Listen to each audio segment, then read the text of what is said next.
संत रामपाल जी महाराज एक ऐसे महान संत जिन्होंने अपनी सतभक्ति, तत्व ज्ञान, करुणा और सेवा के बल पर समाज में नई मिसाल कायम की है।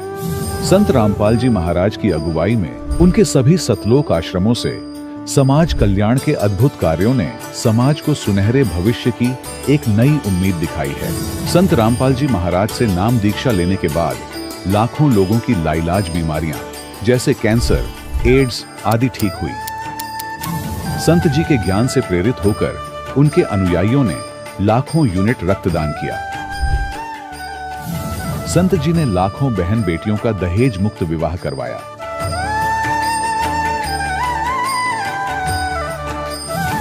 संत जी ने लाखों लोगों का नशा छुड़वाया, करोड़ों उजड़े परिवार बसे। संत जी के आश्रमों में समागम के दौरान निःशुल्क नेत्र चिकित्सा, दंत चिकित्सा प्रदान की जाती है। संत रामपाल जी महाराज द्वारा समय समय पर पर्यावरण संरक्षण के उद्देश्य से बड़े स्तर पर वृक्षारोपण किया जाता है। संत जी ने जरूरतमंदों को तत्काल राहत पहुंचाने के लिए एम्बुलेंस सेवा शुरू की। संत जी अपने अनुयायियों को देहदान के लिए प्रेरित करते हैं, जिससे मानवता की सेवा और चिकित्सा क्षेत्र में सुधार हो सके। संत रामपाल जी महाराज के सभी आश्रमों में हर रोज निःशुल्क भंडारा आयोजित किया जाता है, जहां हर वर्ग, हर जाति और हर धर्म के लोग एक साथ बैठकर भोजन करते हैं।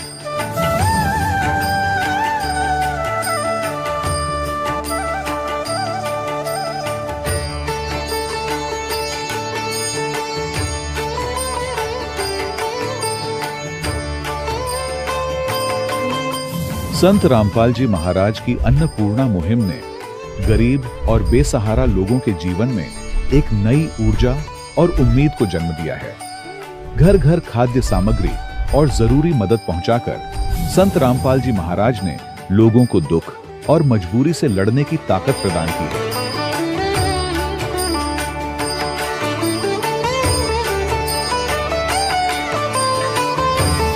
संत रामपाल जी महाराज द्वारा गरीब लोगों के लिए घर बनवाने का अद्भुत कार्य एक ऐसी मिसाल कायम कर रहा है जो सदियों सदियों संत जी की उदारता और दया भावना के तौर पर जाना जाएगा।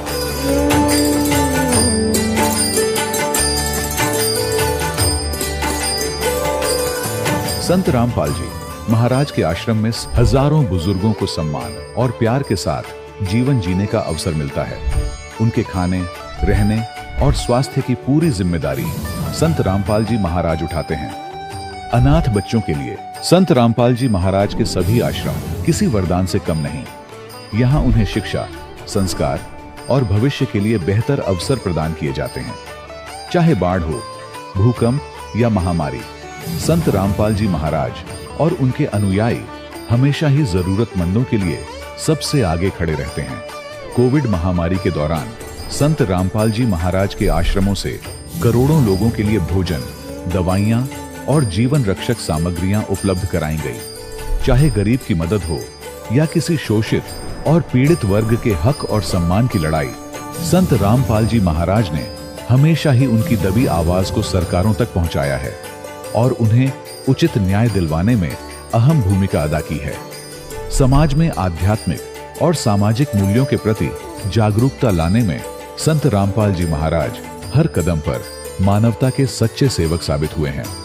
संत रामपाल जी महाराज का जीवन हमें सिखाता है कि सच्ची सेवा वही है जो निस्वार्थ भाव से की जाए। आइए हम भी इस महान सेवा के कार्य में इस महान संत से जुड़ें और संत रामपाल जी महाराज से नाम दीक्षा लेकर अपने जीवन को धन्य बनाएं।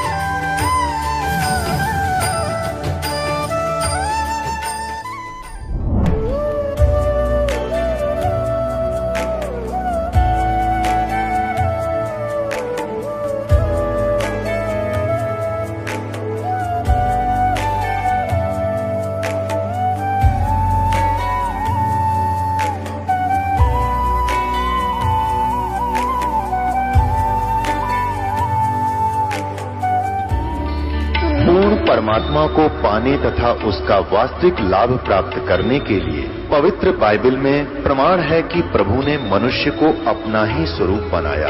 6 दिन में सृष्टि रचकर 7वें दिन विश्राम किया। कुरान शरीफ में प्रमाण है कि हजरत मोहम्मद को खुदा स्वयं कह रहे हैं कि मैंने तुम्हें उस परमात्मा की महिमा बताने के लिए भेजा है। वो परमात्मा कबीर है जिसने 6 दिन में सृष्टि रची तथा 7वें दिन तख्त पर जा विराजा। उसकी खबर किसी बाखबर से पूछकर तो देखो। कृपया अवश्य सुनिए जगत गुरु तत्वदर्शी संत रामपाल जी महाराज के अमृत वचन। सत साहिब दर्शकों, मनुष्य जीवन भर सुख और शांति की तलाश में भटकता रहता है। कभी मंदिरों में माथा टेकता है, कभी देवी देवताओं की पूजा करता है, तो कभी गुरुद्वारों और मज़ारों पर जाकर मन्नतें मांगता है। लेकिन फिर भी जब उसे ना तो शारीरिक लाभ मिलता है और ना ही मानसिक शांति मिलती है, तो उसका विश्वास डगमगाना स्वाभाविक हो जाता है। दर्शकों, कुछ ऐसी ही कहानी थी उत्तराखंड की रहने वाली प्रभालोमी जी की। प्रभालोमी जी ने वर्षों तक ब्रह्मा विष्णु महेश तथा देवी देवताओं की पूजा की, टोने टोटकों का सहारा लिया, यहाँ तक कि अनेकों तीर्थों की यात्राएं भी की। लेकिन फिर भी इन्हें न तो शारीरिक सुख मिला और न मानसिक शांति मिली। और सबसे बड़ी बात, इनके पति नशे की बुरी लत में पड़ गए थे। लेकिन दर्शकों, आज प्रभालोमी जी का कहना है कि मेरा जीवन तब बदला जब मुझे संत रामपाल जी महाराज की शरण प्राप्त हुई। दर्शकों, आखिर प्रभालोमी जी ऐसा क्यों कह रही हैं?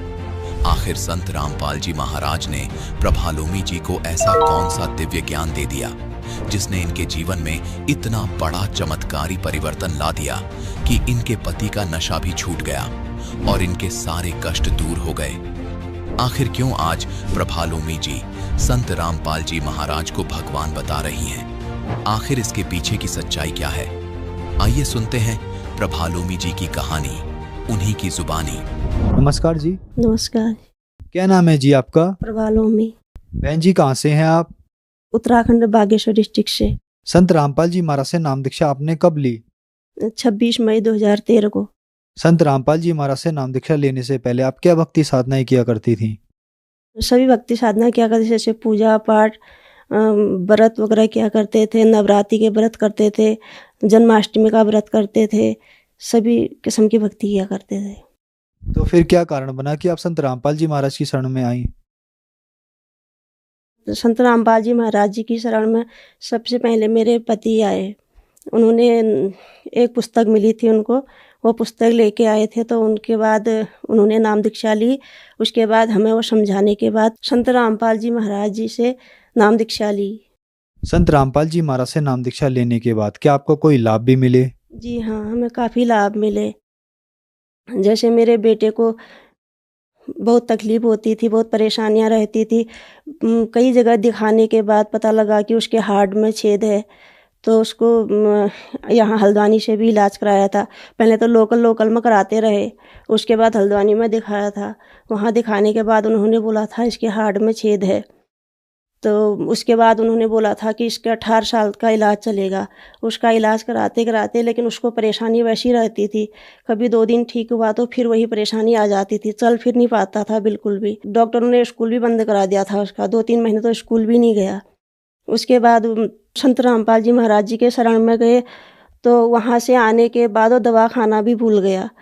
तब मालिक की दया से तब वो ठीक हुआ। डॉक्टर साहब ने बताया था, जब हमने उनको हल्द्वानी में दिखाया था तो उन्होंने बताया था कि पहले इसका 18 साल का इलाज चलेगा, जब 18 साल के इलाज के बाद इसको फ़ायदा नहीं होगा तो फिर इसका ऑपरेशन करना पड़ेगा। तो हमने ये उनकी रिपोर्टें हैं।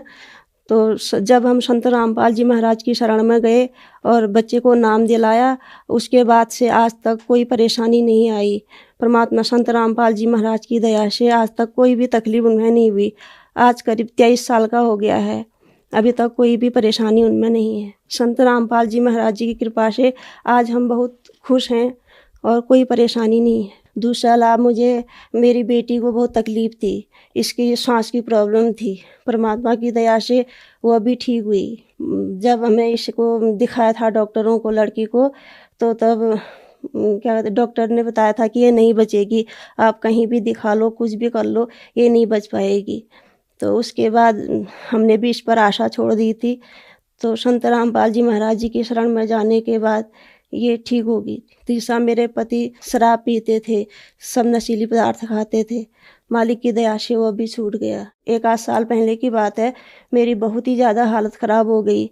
मुझे ऐसा दर्द होता था कि मैं सहन नहीं कर पाती थी। खाना नहीं खाया जाता था, जब खाना खाती थी तो गले में फंस जाता था, पानी तक नीचे नहीं जाता था। तो जब मैंने हॉस्पिटल में, पहले तो लोकलों में दिखा रही थी, फिर बाद में मैंने हल्द्वानी में दिखाया।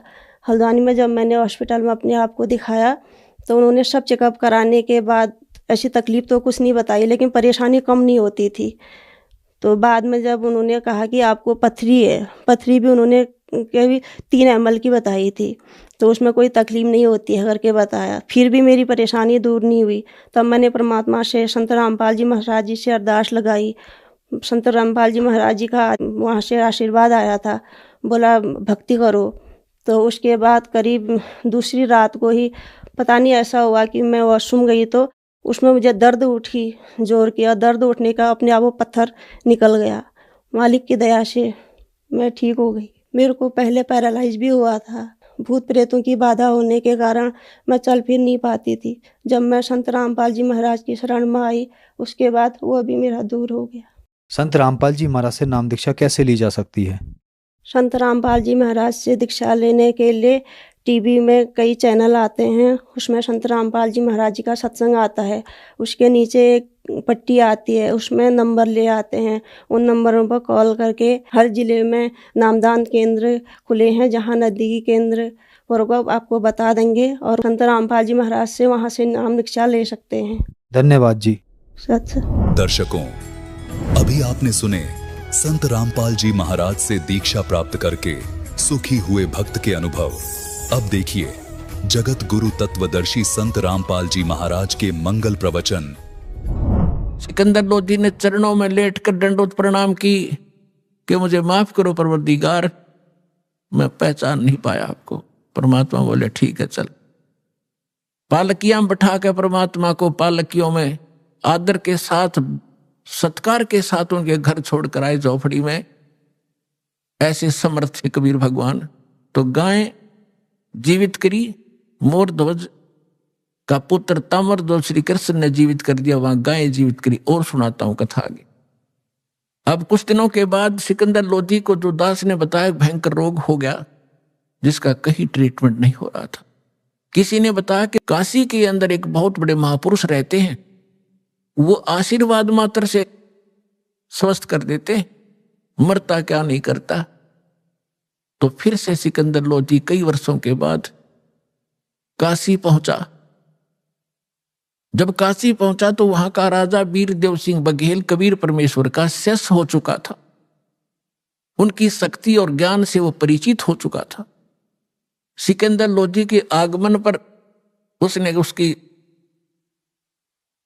जो आओ भगत के लिए बहुत सुंदर मेज के ऊपर काजू, किशमिश, सेब, संतरे, दूध, खीर, हलवा, बड़ी, कचौड़ी,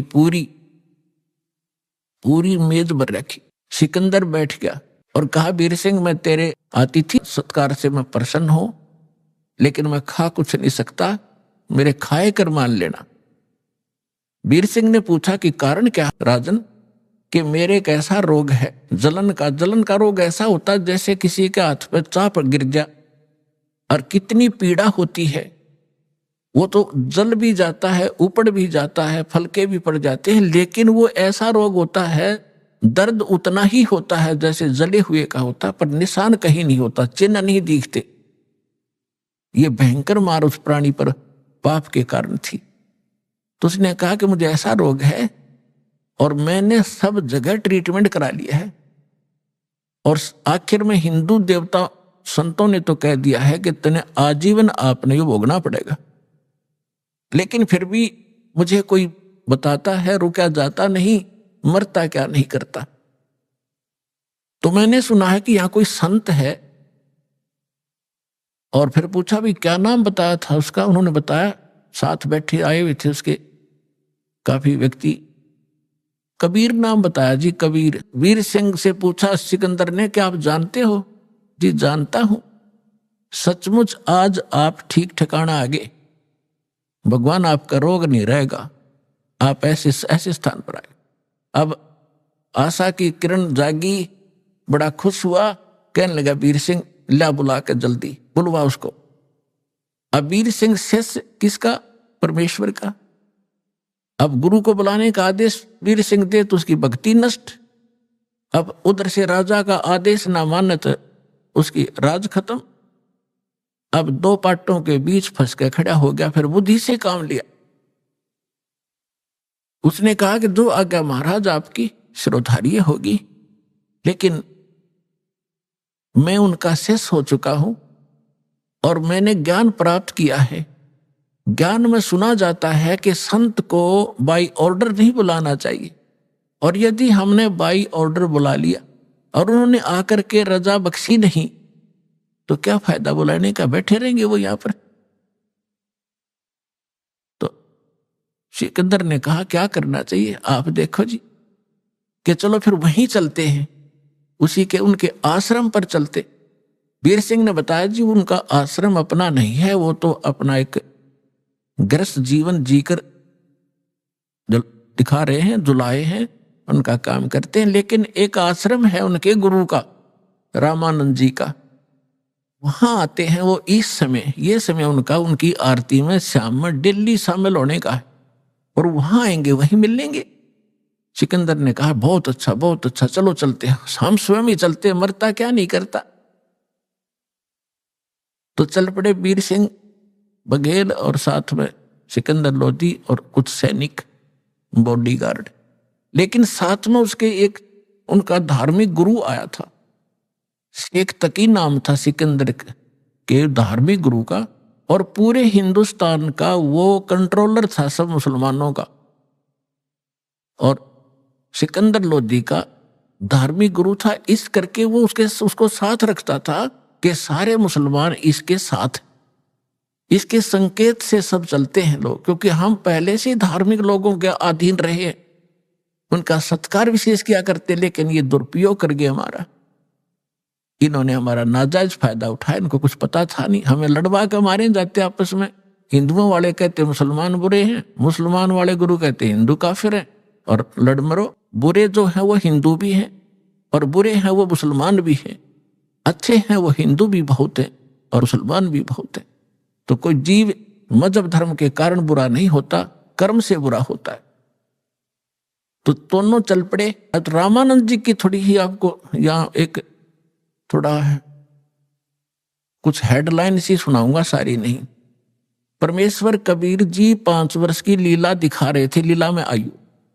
स्वामी रामानंद जी ब्राह्मण जाति में जन्मे थे, बड़े विद्वान प्रसिद्ध थे, 4 वेदों, 18 पुराण, 11 उपनिषद, महाभारत, गीता, इन सब को कंठस्थ याद कर रखा था। और 104 वर्ष के हो चुके थे जब परमात्मा 5 वर्ष के थे, और 5 वर्ष की आयु में परमात्मा ने उसके 104 साल के विद्वान पंडित के छक्के छुड़ा दिए थे, ज्ञान में नतमस्तक हो गए थे वो। और फिर दिखाया था कि हम ही अलखला है कुतुब गोस और पीर, गरीबदास खालिक धनी हमरा नाम कबीर, ए स्वामी सृष्टा में सृष्टि हमारे तीर, दास गरीब अधर बसूं वहां रहता हूं सतलोक में, मेरा नाम कबीर। इस बात से रामानंद क्षुब्ध हुआ था कि तू दानक का बेटा, जुलाहे का पुत्र, मांग के रोटी टुकड़ों पर पलने वाला व्यक्ति अपने आप को भगवान कहता है। तो परमात्मा ने उसका भ्रम तोड़ा था और सतलोक लेकर गए थे, जहां मालिक रहते हैं सचखंड में। वहां देखा था वही धानक रूप में, एक पहले एक देखा, दूसरा रूप में परमात्मा विराजमान थे, और फिर जाकर उस तख्त पे बैठे भगवान खड़े हो गए थे, और नीचे से 5 वर्ष का वो धानक का बेटा गया था, वो सिंहासन पर विराजमान हुआ था। और फिर वो तेजों में शरीर उसी में समा गया था, वो भगवान जो दूसरा ओरिजिनल भगवान दिखा था। और फिर उसको वापस छोड़ा था रामानंद जी को, जब कहा था 2 ठौड़ है, एक तू भया एक से तो, और गरीबदास समकार ने तुम आई हो मगजो। बोलत रामानंद जी सुनो कबीर करतार, और गरीबदास सब रूप के तुम ही सृजनहार। मैं भक्ता मुक्ता भया, कर्म कुंड भयो नाश, और गरीबदास निज ब्रह्म तुम पूर्ण ब्रह्म आप ही हो, मेरा हुआ दृढ़ विश्वास। तो उसके बाद रामानंद जी ने सभी ब्राह्मणों से कह दिया था भगवान आगे भाई, और ऋषि 1400 तो ऋषि बना रखे थे उस महापुरुष ने, लेकिन वो नकली थे, वो चले गए, कुछ रह गए, तो वो अपना थोड़े बहुत उसके संपर्क में रहे, लेकिन उन्होंने तो भगवान के लिए निकले थे। परमात्मा उनके सामने खड़े थे, उन्होंने परमात्मा के चरण पकड़ लिए 5 वर्ष के बालक के 104 साल के ब्राह्मण ने। तो उसके बाद रामानंद जी को पूर्ण विश्वास हो गया था कि मैं गलत रास्ते चल रहा था और भगवान के लिए मैं भटक रहा हूं, मुझे भगवान मिल ही गया, मैंने समाज से क्या लेना, रहो तो रहो ना जाओ। परमात्मा के ज्ञान से पता चलता है आज हम हिंदू हैं, मृत्यु के बाद हम मुसलमान के घर भी जन्म ले सकते, फिर हम हिंदुओं के साथ लड़ रहे होंगे, ये हमारा ज्ञान है, बच्चों जैसी बात कर रहे। तो रामानंद जी ने इस आधार से अपना आश्रम वहीं बरकरार रखा था। वो चेले चाले चले गए थे, थोड़े बहुत रहे थे, तो डेली आरती करा करते थे। शाम के समय परमात्मा भी वहां जाते थे कबीर साहब। तो सिकंदर लोधी और वीरदेव सिंह बघेल जब वहां पहुंचे, वो पहले चले गए समय से, क्योंकि उसका तो लगन लाग रही थी, चल वीर सिंह जल्दी चल। वो घंटा आध घंटा पहले चले गए। तो गेट पर खड़े थे जो रामानंद जी के सेवक, तो गेट कीपर से पूछा, और वीरदेव सिंह को पता था कि स्वामी रामानंद बेशक से परिवर्तन इनमें हो गया है, लेकिन मुसलमानों से अब भी नफरत करते हैं। अन्य कास्ट वालों को तो अब नहीं ये नफरत करते, हिंदुओं को, मुसलमानों से अब भी घणे नफरत करते हैं और आश्रम में प्रवेश नहीं करने देते। और यदि मैं एज इट इज ले जाऊंगा तो मुझे हानि कर देंगे और मेरे गुरुजी भी नाराज हो जाएंगे। इसलिए उसने गेट कीपर से कहा, सेवक जो खड़ा था पैरे पे, कि भाई ऐसे ऐसे बताओ, दिल्ली के बादशाह सिकंदर लोधी जी आए हैं और वो कबीर साहब से मिलना चाहते हैं। तो उसने बताया, पहरेदार ने बताया कि कबीर साहब आए नहीं, अभी आने ही वाले हैं, अभी आरती का समय में कुछ टाइम रहता है और वो नहीं है। सिकंदर ने कहा कि चल अंदर बैठ जाते हैं, थोड़ी देर इतने इंतजार कर लेंगे। वीर सिंह ने कहा कि जी यहाँ की कुछ मर्यादाएं हैं, मैं पता कर लेता हूं, कि स्वामी जी से पता करो और आज्ञा लेकर आओ कि दिल्ली के बादशाह आए हैं और परमात्मा कबीर जी से मिलना चाहते हैं और आपके भी दर्शन करना चाहते हैं और कुछ देर यह इंतजार करना चाहते हैं जब तक कबीर जी ना आए।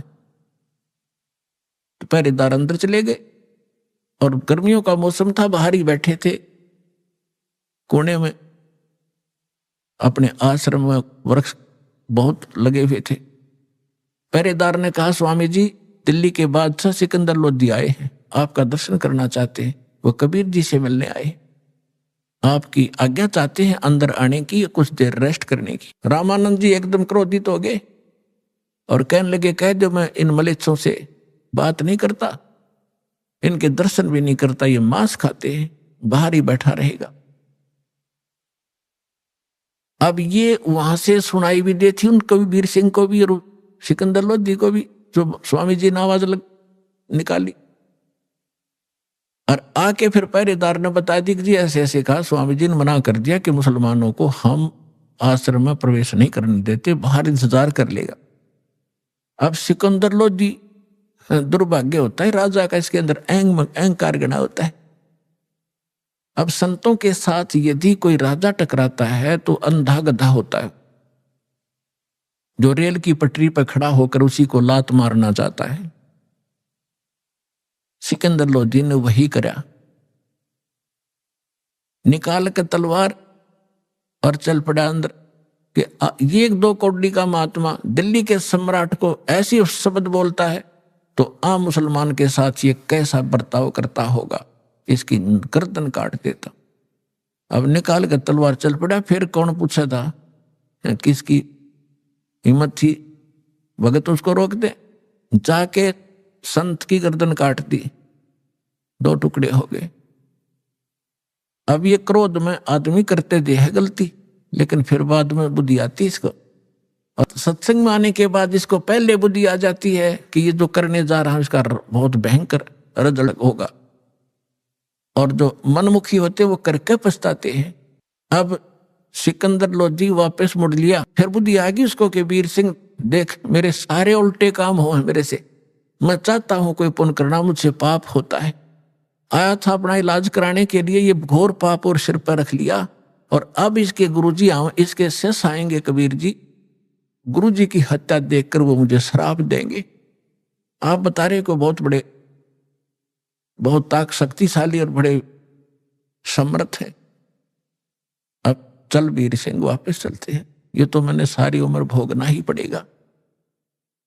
अब वीर सिंह क्या बोल रहा है, वो राजा, वो नरे, वो छोटा, वो सम्राट आगे आगे चल पड़ा। जो ही बाहर निकले आश्रम से परमात्मा आ रहे थे, वीर सिंह ने कहा महाराज जी तो आ गए जी, ये सामने आ गए। अब वीर सिंह ने दंडवत प्रणाम किया। अब सिकंदर लोधी डरा हुआ था कि ऐसे समर्थ बताते हैं मेरे से अपराध भी हो गया है, तो डरते ने उसने भी दंडवत प्रणाम किया। तो परमात्मा कहते हैं एक तीर से दो शिकार किए दाता ने। एक तो रामानंद जी के अंदर त्रुटि थी, वह ठीक करनी थी, और जब तक अधीन प्राणी नहीं होगा, विनम्र नहीं होगा, हृदय से पुकार नहीं करेगा, तब तक आशीर्वाद काम नहीं करे। अब जब तक यह घटना ना घटती, सिकंदर लोधी के अंदर इतनी नम्रता नहीं आती, और परमात्मा भी उसके ट्रीटमेंट में जानकर नहीं कर पाते, क्योंकि वो करते नहीं ऐसे व्यक्ति को जब तक वो विनम्र नहीं होले। तो सिकंदर लोधी ने दोनों दंडवत प्रणाम की वीर सिंह ने, तो परमात्मा ने दोनों के सिर पर हाथ रखा और कहा कि इस भिखारी के सामने दो दो नरेश आज कैसे प्रणाम कर रहे हैं, मेरी खैर तो है। तो ऐसे उन्होंने सिर पे हाथ रखा था, और सिकंदर लोधी का वो रोग सुमंत्र हो गया तुरंत। बोलो सतगुरुदेव की जय हो, कबीर भगवान की जय हो।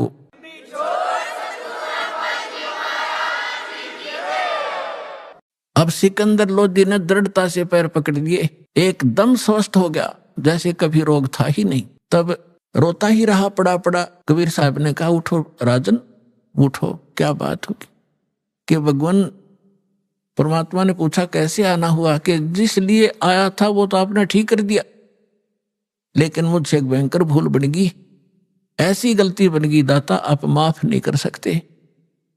परमात्मा ने कहा भी बता, कोई भी तेरी गलतियां मैं माफ करता हूं, कोई भी गलती कैसी भी है। खड़ा हो गया, फिर उसने सारी कहानी बताई, जी ऐसे ऐसे हमने प्रार्थना की थी, आपके गुरुजी ने हमारे साथ बद व्यवहार किया, मेरे अंदर नीचता है, मेरे अंदर राज का अहम था, मेरे से गलती होगी, मैंने गुस्से में उनका सिर काट दिया, उनका कत्ल कर दिया, मुझे माफ करो। परमात्मा बोले कोई बात नहीं राजन, मेरे साथ आ जा, इनका अंतिम संस्कार करा के जाना, नहीं तो लोग तुझे बहुत बुरा भला करेंगे, कहेंगे, और कुछ भी गड़बड़ हो सकती है, आ जाओ, कोई बात नहीं। अब वो सोच तो ये रहा था कि ये सुनेंगे कि इनके गुरु के कत्ल हो गया तो ये अंधाधुंध श्राप देंगे मुझको, लेकिन उनके मुंह पे शिकन भी नहीं आई चेहरे पर। कहा कोई बात नहीं, कौन किसने मारे, ये तो संस्कार था आपका, उसका, इसकी मृत्यु आपके हाथ से लिखी थी। अब सिकंदर वीर सिंह से कहता है, वीर सिंह वे संत देखे पर इसते नीचे नीचे, नहीं तो पहला पता नहीं कहता गाली दे वो मेरे ते, और कितना शराब दे देता, और देख कितने प्यार से बोला। अब वीर सिंह सोच रहा है कि ये तो ट्रेलर देखा आपने, अब और देखियो क्या क्या होगा। अंदर जाकर देखा कि रामानंद जी का शव 2 भागों में अलग अलग पड़ा था, कपड़े ढक रखे थे, और वहां पर ब्लड बह रहा था। सब जब कबीर साहब अंदर गए तो वहां सेवक जो रहते थे वो दौड़कर आए, कहा कि कबीर जी सिकंदर लोधी ने गुरु जी का कत्ल कर दिया आज, राजा दिल्ली के बादशाह ने। तो परमात्मा ने कहा रे भले आदमियों, तुम आज तक ये नहीं समझ सके भगत होकर के कौन किसने मारता है, कोई संस्कार था इनका, और कोई बात नहीं, हो गया सो हो गया, बात ने बढ़ाया नहीं करते, कोई बात नहीं, चुप रहो। अब इतने में पीछे पीछे सिकंदर लोधी वो आगे, उसको देखकर फिर डर गए सारे, फिर आ गया भाई, अब परमात्मा ने चरणों की तरफ एक पुण्यात्मा हमें शिक्षा दे रहे हैं भगवान कि गुरु के प्रति इतने समर्पित होना चाहिए आप जी ने। वो तो मालिक थे, उनको जरूरत नहीं थी गुरु की, लेकिन हम दासों का उद्धार गुरु के प्रति ऐसी श्रद्धा बिना हो नहीं सकता। दंडवत प्रणाम किया पैरों की तरफ और फिर खड़े हुए और कहा, गुरुदेव उठियो, आरती का समय हो गया और आपके दर्शनार्थ दिल्ली के बादशाह आए। इतना ही कहा था भगवान ने, वो धड़के ऊपर शीश आके अपने आप लग गया। रामानंद जी सामने बैठ गए, निशान भी नहीं दिखाई दिया कि सचमुच ये कटा था कि नहीं कटा था। बोलो सतगुरुदेव कबीर साहेब की जय।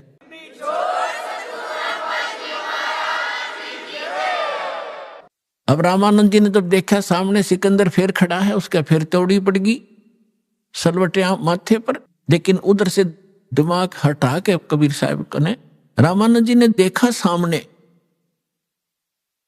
और क्या देखा कि आधे हिस्से से ब्लड आधे से दूध निकला बॉडी से। तब कबीर साहब से पूछा कि हे भगवान मुझे ये कारण बताइए, मेरे शरीर से या तो ब्लड निकला, दूध का मतलब क्या, तो आधा दूध कैसे निकला। तो परमात्मा ने कहा कि जब से आप को ज्ञान हुआ है उसके बाद आपने हिंदुओं के शूद्रों से तो नफरत छोड़ दी। पहले ये ब्राह्मण लोग शूद्र जाति वालों के कपड़ा भी नहीं लगने देते थे, और जब परमात्मा शूद्र जाति में ही थे, जुल्हा जाति में जब परमात्मा की पहचान हुई, रामानंद जी ने सीने से लगा लिए थे सारे समाज के सामने। और उसके बाद कोई, उससे पहले वो केवल ब्राह्मणों को दीक्षा देते थे, अन्य को नहीं देते थे। उसके बाद सभी कौम को, हिंदुओं को वो दीक्षा देने लग गए थे। अब परमात्मा ने बताया कि स्वामी जी हम परमात्मा को तभी प्राप्त कर सकते हैं जब हमारे अंदर से राग और द्वेष दोनों नाश होंगे। आप हिंदुओं से तो नफरत करना छोड़ चुके हो, शूद्रों से, लेकिन मुसलमानों से अभी नफरत करते हो। परमात्मा के सब बच्चे हैं आपके, आज तक आप भी यही सोच रहे हो कि ये मुसलमान और ये हिंदू है। उस मालिक के जीव हैं हिंदू और मुसलमान, यह हमने अलग से अपनी पहचान बनाकर हम दो बढ़कर दुखी हो रहे। 1 घंटे तक परमात्मा ने इसी विषय पर सत्संग सुनाया।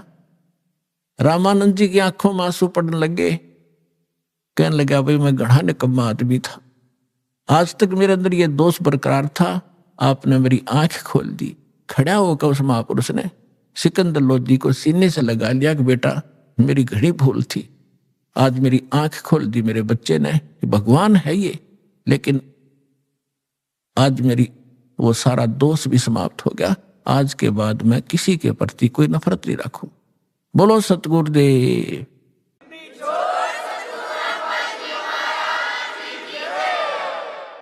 अपने आत्माओं सत्संग जो किए जाते हैं, कोई किसी कथा या पात्र बनाकर किए जाते हैं। अब परमात्मा अपनी पहचान वहां कैसे कराएं।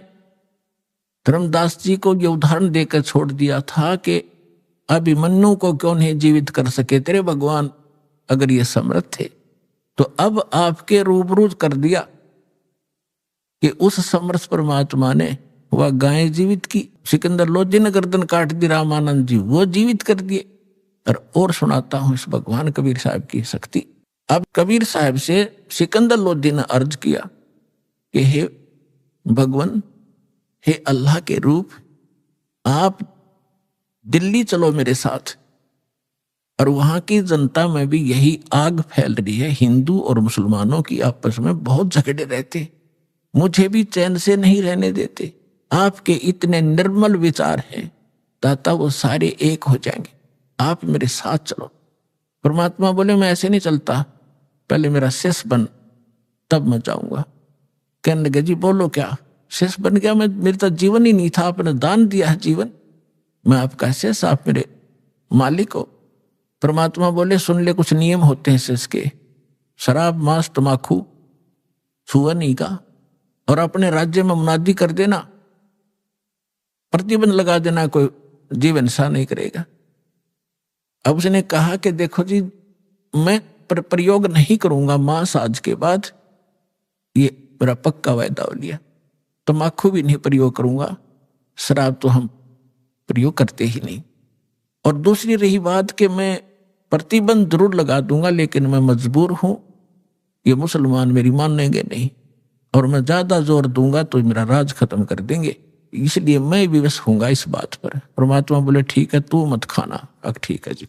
तो परमात्मा चले गए झोपड़ी में, वो आगे अपने राज दरबार में वीर सिंह के पास। तो वहां शेख तकी नाम का जो गुरु था मुसलमान, उसको जाकर के राजा ने बताना ही था अपनी खुशी कि भाई आज मैं कमाल हो गया, मैं बिल्कुल स्वस्थ हो गया। तकी शेख तकी जी, हे पीर जी, और कबीर साहब ने केवल आशीर्वाद दिया था, मेरे सिर पे हाथ रखा था, मैं स्वस्थ हो गया, मेरा कति आज कोई मुझे रोग का नामो निशान नहीं है, मैं बहुत खुश हूं।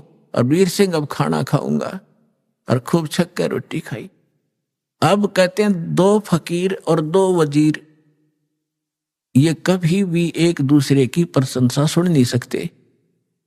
अब उसके आग लागी कि तेरी महिमा कम और कबीर की महिमा ज्यादा होगी। तो मुंह चढ़ा लिया शेख तकी ने। सिकंदर लोधी को मालूम था कि शेख तकी रूस गया तो मुसलमान ग्रुप सारा रूस गया तेरा, और ये आग लगा देगा, तेरे राज को नाश करवा देगा। चिंतित हुआ, पूछा क्या बात है, क्यों चिंतित हो, कैसे आपने नाराज हो गए मेरे से? तो उसने कहा कि मेरी क्या जरूरत है, तुझे पीर मिल ही गया है, काफिर काफिर। अब उसने सोचे, सिकंदर लोधी ने कहा, ये इसका तो यो रोग लग गया भाई। तो कहने लगा जी क्या बात है, बताओ तो, कि क्या जरूरत है तुझे आप उस? तो कहता ठीक कर दिया, और आप ये कहते हो रामानंद को जीवित कर दिया, मेरे सामने जीवित करके दिखाओ तब मानो मैं। अपने आत्मा सिकंदर लोधी चिंतित हो गया। अब वीर सिंह ने एक बीच का रास्ता निकाला। वीर सिंह ने कहा कि शेख तकी जी देखो, आप भी पीर हो, गुरु हो, और वो भी गुरु हैं। देखो संतों की लड़ाई ज्ञान की होनी चाहिए, इन सीधी शादियों की नहीं होती, क्योंकि वो ज्ञान से परिचित थे। आप ज्ञान की चर्चा कर लो उनके सामने, हम बुला लेते हैं, बुला लो बुला लो। अब कबीर साहब आ गए, सिकंदर लोधी और सारे बैठ गए, हजारों लोग श्रोता आ गए। तब परमात्मा ने कहा कि बोल प्रसन्न कर भाई शेख तकी।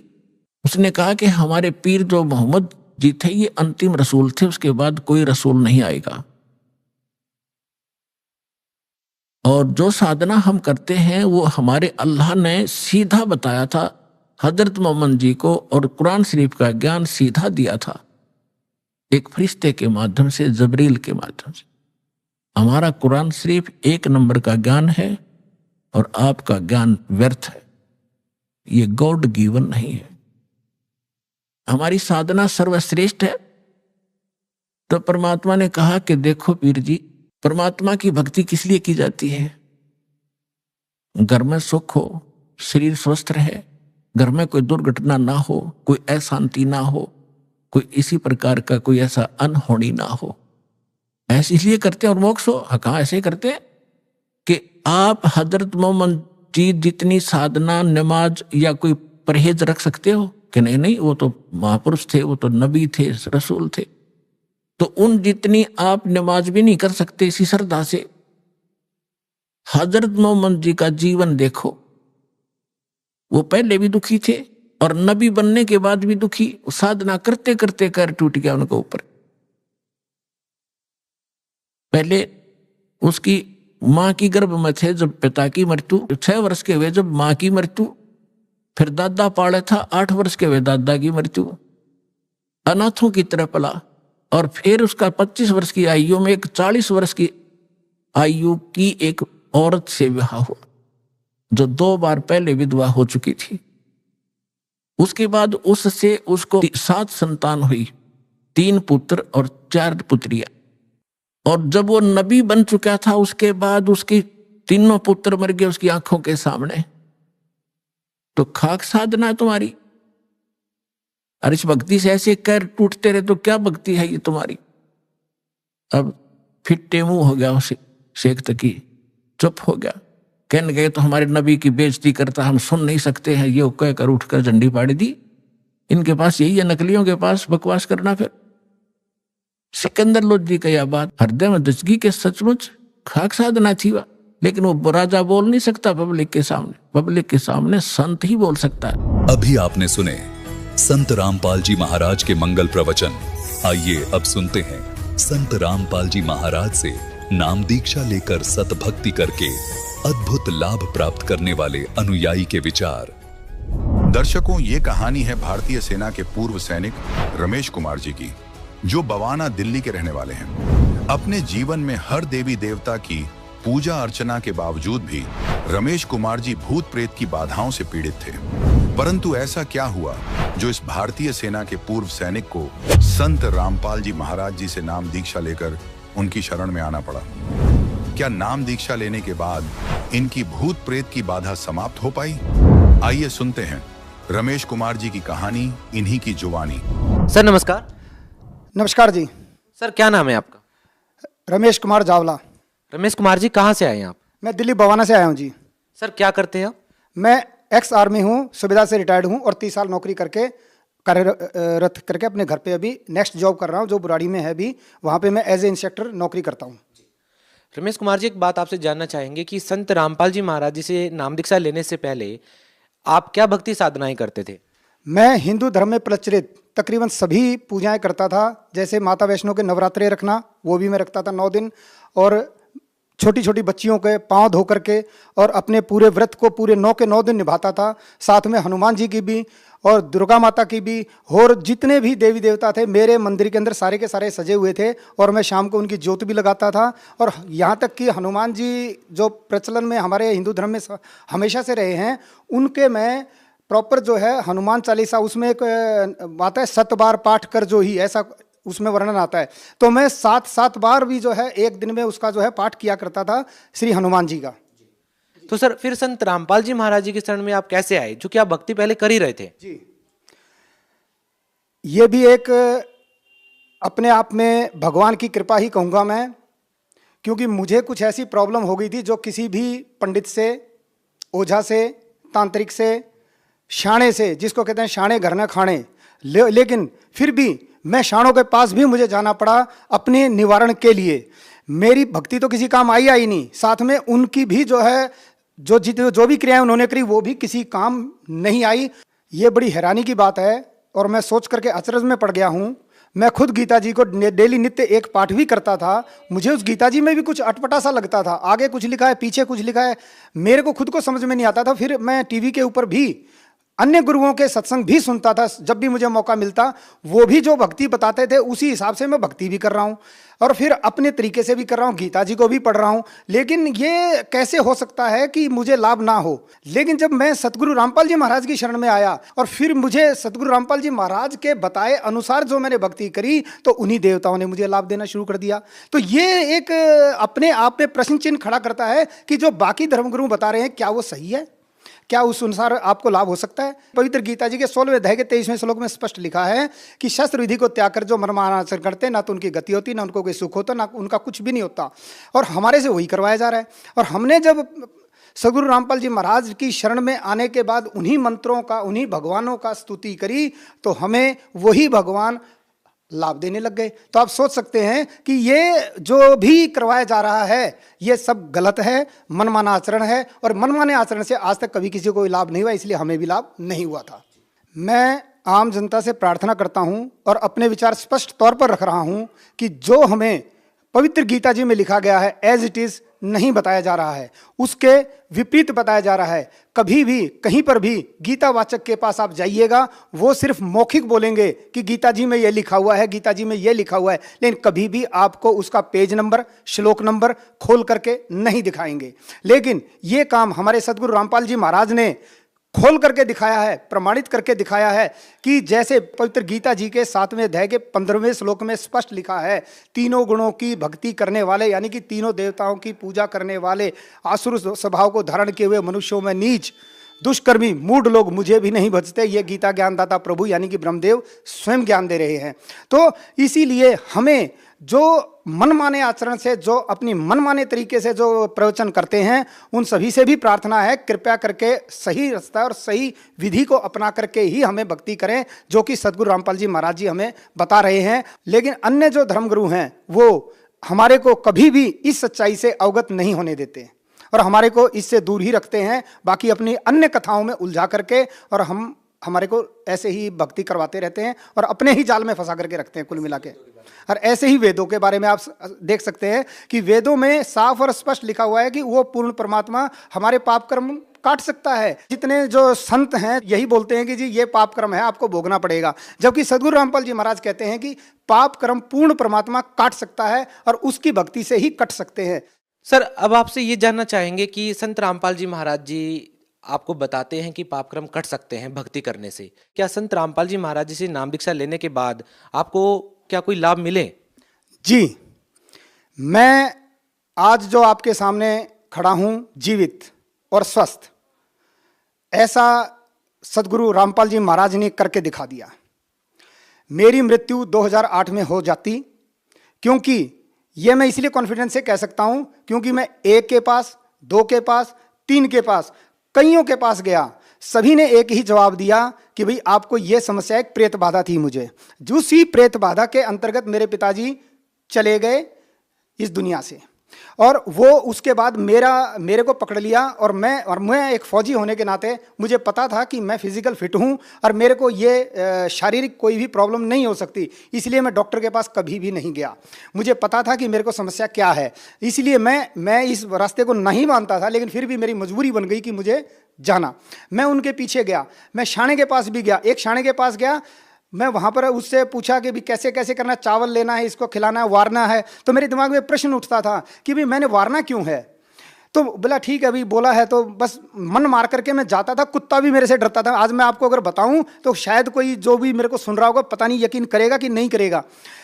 कुत्ते को मैं रोटी खिलाने के लिए जाता था, कुत्ता मेरे हाथ से रोटी नहीं खाता था, कुत्ता भी मेरे को डर करके मेरे से भागता था। मैं गाय के नज़दीक से निकलता था, गाय भी खुट्टे के चारों तरफ ऐसे जैसे तोड़ देती है खुट्टा, ऐसे भागती थी बुरे तरीके से।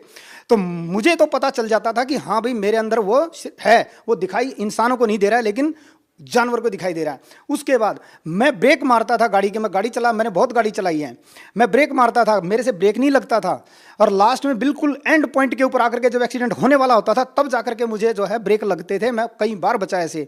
तो अपने मन में ये धारा कि अब तू कभी भी भाई गाड़ी नहीं चला पाएगा, अब तुझे गाड़ी चला देना छोड़ देना चाहिए। तो मैं गाड़ी चलाना मैंने छोड़ा तो नहीं, लेकिन अब कम कर दिया मैं, क्योंकि मुझे मौत नज़र आने लगी। वैसे भी मुझे पता था कि मेरा शरीर डेली काला पड़ गया था। आज आप देख सकते हैं मैं बिल्कुल एकदम हठा कट्ठा चंगा आपको नज़र आ रहा हूँ, और कॉन्फिडेंस भी, और सारा भगवान ने सब कुछ दे दिया मुझे। और उस समय मैं काला पड़ गया था, बिल्कुल सूख गया था, और मेरे अड़ोसी पड़ोसी भी ये कहते थे कि भाई ये जो है मतलब हो गया, इसको कुछ हो गया।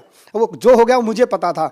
मैं फिर इसी तलाश में रहा कि जब मैं इन भगवानों से थक गया, पूरी पूजाओं से थक गया, पूरे शाणों से थक गया, पूरे जो है पीर पैगंबरों से भी थक गया, चारों तरफ से बिल्कुल निराश हो गया, तब मेरे एक दिन दिमाग में आई कि तू गुरु बना कोई। अब गुरु ही इस रोग को काट सकता, बाकी कोई नहीं काट सकता। चलो भाई, अब मैंने गुरु की तलाश शुरू करी।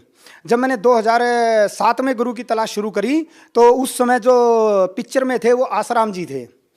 तो आसाराम जी का टीवी के ऊपर, और बाकी और 1-2 बाबा और थे जो डाडी डूडी वाले थे। तो मेरे को जो है उनका जो बाहरी जो सिस्टम है वो अच्छा लगा, मैं उससे प्रभावित हुआ, और मैंने वो प्रभावित होने के लिए मैंने बोला चलो इनसे नाम लूँगा मैं, इनको पता करो कहाँ हैं।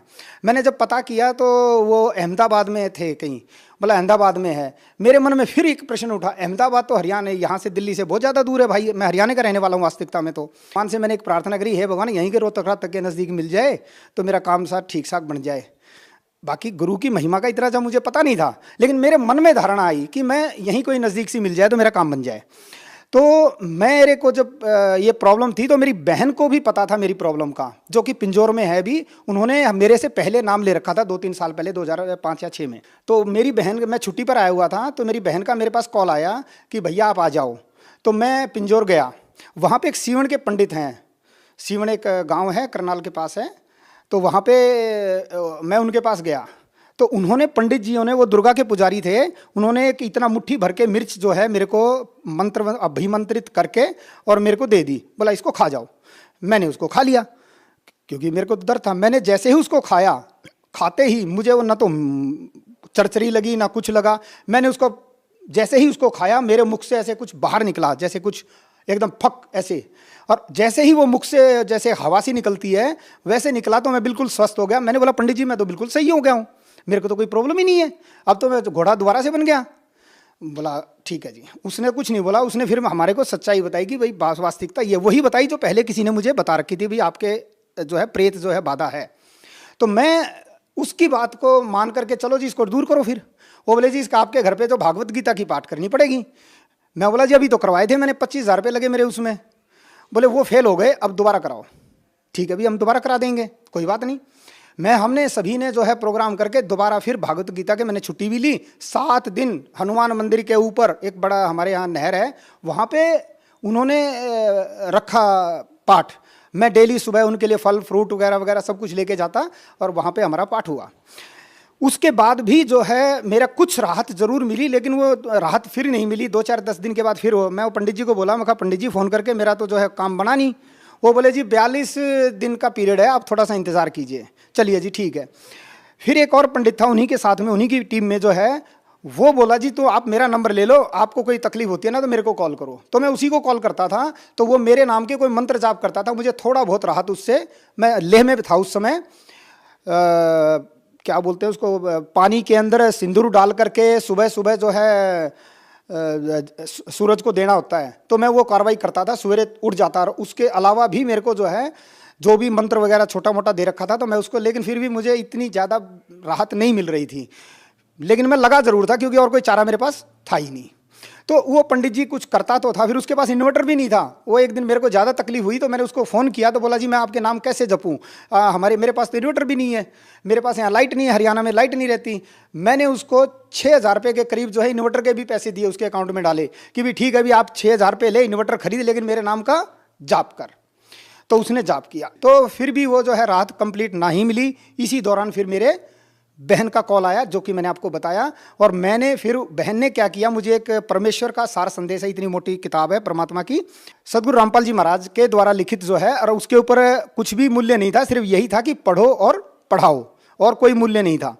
और उस पुस्तक को मैं लेकर के अपना, मैं उस समय जोधपुर में था पोस्टिंग, तो मैं वहाँ पर लेकर के उसको गया। मैंने भी पढ़ा और साथ में अपनी माता जी को भी पढ़ाता था मैं उसको।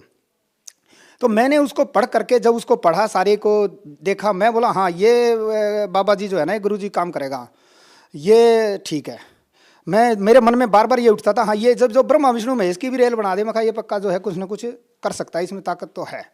मतलब उस समय मैं सच्चाई जानता नहीं था, लेकिन इसीलिए यही भाव मेरे उत्पन्न होते थे। तो मैं अपना ठीक है भाई, मैंने माता जी को बोला भाई ऐसे ऐसे जाना है। तो मेरे को बहन ने बताया कि भाई भैया जी गुरुदेव जो हैं मई में आएंगे। मैं बोला ठीक है तब ले लेंगे नाम। तो मैं जून में गया, जून में जाकर के कबीर साहिब जयंती के ऊपर मैंने परमात्मा से, गुरु जी से, सदगुरु रामपाल जी महाराज जी से नाम दीक्षा प्राप्त की। उसके बाद नाम दीक्षा लेकर के मैं वापस अपने घर चला गया। जब मैं वापस अपने घर चला गया तो मेरे को 15 दिन तो रही जी राहत, 16वें दिन मेरे पेट में वही दर्द और वही समस्या दोबारा हुई। तो मैं ये सोचने लग गया कि हे भगवान, गुरु जी की सामने टीवी के पर संध्या आरती चल रही थी, ड्यूटी पे मुझे जाना था। मैं अपनी ड्रेस पहन करके ड्यूटी के लिए तैयार था, भोजन सामने रखा हुआ था, भोजन प्रसाद में ले रहा था, और गुरु जी के साथ में जो है संध्या आरती भी चल रही थी।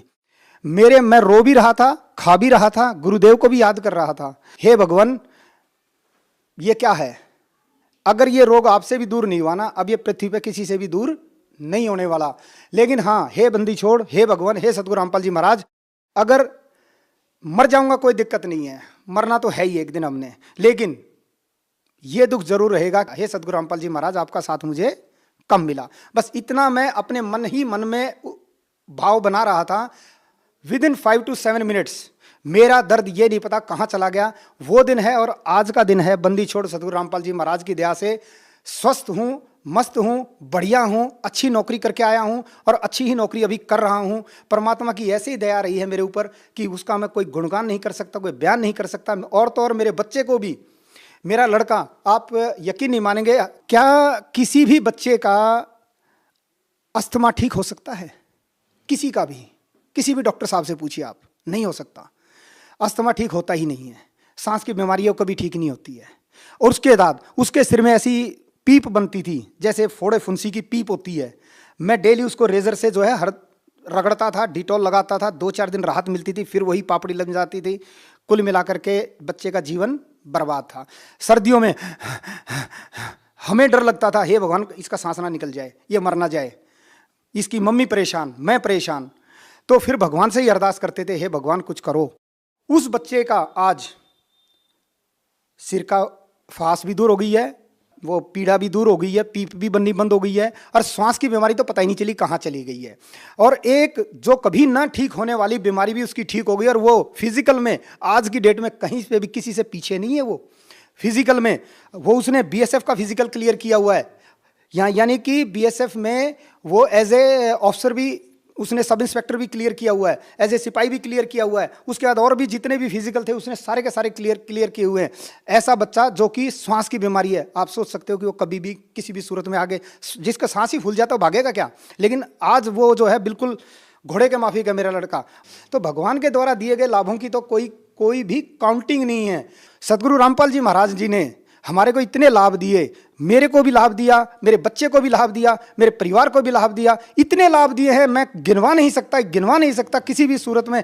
सुबह से शाम हो जाएगी, शाम से फिर दोबारा सुबह हो जाएगी, लेकिन वो लाभ मैं गिनवा नहीं सकता। मेरे सदगुरु रामपाल जी महाराज जी ने इतने मतलब छोटे से लेकर के बड़े भी, यहाँ तक कि मेरे स्कूटर का जो है केबल भी टूट गया, बिना केबल के बिना ब्रेक के मैं अपने घर तक पहुँच गया। घर जाकर के मुझे पता चला कि तेरे स्कूटर का जो है केबल टूट गया है। तो ये आप सोच सकते हैं कि रास्ते में किसने ब्रेक लगाए भाई? तो सदगुरु रामपाल जी महाराज जी ने तो ब्रेक लगाए होंगे, और कौन लगाएगा? वो तो मेरे को घर पे जाके पता चला कि इसके ब्रेक नहीं लग रहे। वो सीधा जाकर के जब लगा उसमें दीवार में जाके टकराया। भारतीय सेना में एक शीर्ष पद पर बैठे एक अधिकारी की आस्था एक संत के ऊपर इतनी ज्यादा क्यों है? बेशक आप सही कह रहे हैं, इसमें कोई शक नहीं है कि हम देश की सीमाओं की रक्षा के लिए हैं और रक्षा कर रहे हैं, लेकिन हमारे शरीर की रक्षा कौन करेगा? हमारी रक्षा कौन करेगा? हमारे पाप कर्मों से हमें कौन बचाएगा? उसके कौन रक्षा करेगा? वो जो रक्षा है, सुरक्षा है, वो हमें सदगुरु रामपाल जी महाराज प्रदान कर रहे हैं। अब हमें अगर किसी भी प्रकार के पाप से बचना है, पाप के घेरे से बचना है, तो उस सीमा से भी रक्षा सदगुरु रामपाल जी महाराज कराते हैं। और ऐसा जो परोपकारी कार्य हमारे, और वो तो रक्षा एक बहुत संत भगवान कहते हैं कि रूंगे में है, यानी कि फ्री में है, लेकिन वास्तविक जो सुरक्षा प्रदान कर रहे हैं परमात्मा गुरु जी सदगुरु रामपाल जी महाराज, वो इस काल से छुटाने की है, यानी कि इस ब्रह्मांड से पूर्ण मोक्ष तो दुनिया बोलती है कि मोक्ष करा देंगे। मेरे को भी पहले नहीं पता चलता था मोक्ष क्या चीज है, बाद में पता चला धीरे धीरे गुरु जी के सत्संगों से कि मोक्ष उसको कहते हैं जब ये जन्म और मृत्यु से छूट जाते हैं, उसको मोक्ष कहते हैं। तो ये जो सुरक्षा है ये परमात्मा हमें दिलाते हैं। सीमाओं की रक्षा से ज्यादा तो हमारी आत्मा की रक्षा सदगुरु रामपाल जी महाराज कर रहे हैं। और आने वाले समय में, अभी तक तो हुआ नहीं, आने वाले समय में भी शायद ही कभी कोई संत हो जो इस तरीके से आपकी रक्षा कर सके। इसीलिए आज पूर्ण मौका है, संपूर्ण मौका है। इस मौके को अपने जीवन काल रहते हुए, यानी कि अपने मनुष्य जन्म के रहते रहते समझ जाओ, जिससे कि आप इसका लाभ उठा सकते हैं और सदगुरु रामपाल जी महाराज आपको वो सुरक्षा प्रदान कर देंगे जिसके लिए हमारे को ये मनुष्य शरीर दिया गया है।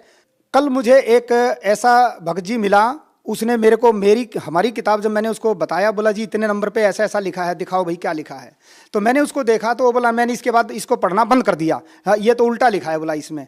तो मैंने उसको ये बोला कि मैंने आंखें बंद कर ली हैं, अब बताइए क्या है, दिन है कि अंधेरा है, अंधेरा है कि रात है? बोला जी दिन तो दिन ही है। मैंने आंखें बंद करी है तो मेरे लिए अंधेरा है, लेकिन वास्तविकता में वो दिन है। मेरे आंख बंद करने से सच्चाई छुप नहीं सकती, जो सच्चाई है वो तो सच्चाई ही है, तो उसको पढ़ने में ही हमारा हित है। तो सभी भक्तात्माओं से प्रार्थना है, इस परमात्मा सदगुरु रामपाल जी महाराज द्वारा लिखित सभी प्रमाणित पुस्तकों को पढ़िए। फिर भी अगर आपका कोई शंका रहता है तो हिंदू धर्म के जितने भी ग्रंथ हैं उनको भी खोलिए और उन दोनों को टैली कीजिए, मिलाइए, मिलान कीजिए। मिलान करके जब आपका पेटा भर जाए, जब आपको संतुष्टि प्राप्त हो जाए, उसके बाद आप इस पथ पर आगे कदम बढ़ाइए। बहुत बहुत धन्यवाद जी। सत साई।